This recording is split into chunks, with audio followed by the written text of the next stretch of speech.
धाराशिव शहरातील एक तरुण युवा उद्योजक धीरज खोत हा करतोय मागील 5 वर्षापासून वारकऱ्यांची मनोभावे सेवा। आषाढी एकादशीच्या निमित्ताने सकाळी 7 वाजल्यापासून संध्याकाळी 6 वाजेपर्यंत वारकऱ्यांना फराळाच्या पदार्थाचे वाटप तो करतोय। याच्या कामगिरीचे धाराशिव नगरीमध्ये सर्वत्र कौतुक केले जात आहे।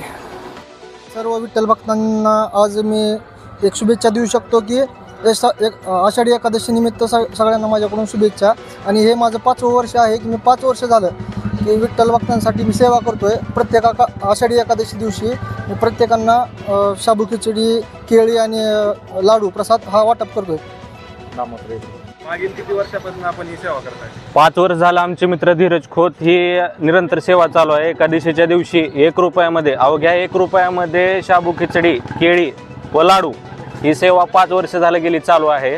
आज सकाळपासून आता 1 वाजलेत, सकाळपासून 50 किलो शाबू हा भक्तांसाठी वितरित झालेला आहे। आणखी ती सेवा निरंतर चालू आहे। आमचे मित्र धीरज खोत असू द्या, देवराज असू द्या, शेळके साहेब असू द्या, हे सगळ्यांच्या सहकार्यानं ही सेवा चालू आहे। गेले 5 वर्ष जे काही भाविक विठ्ठलाच्या दर्शनाला पंढरपूरला जाऊ शकत नाहीत त्यांच्यासाठी ही सेवा आम्ही इथं धाराशिवमध्ये गेले 5 वर्षाला निरंतर चालू आहे आणि भक्त त्याचे भरपूर असा लाभ घेत आहेत।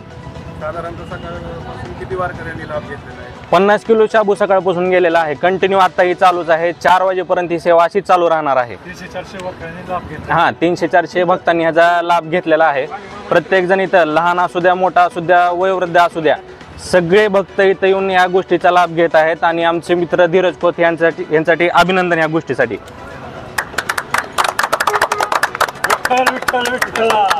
रामकृष्ण हरी। रामकृष्ण हरी।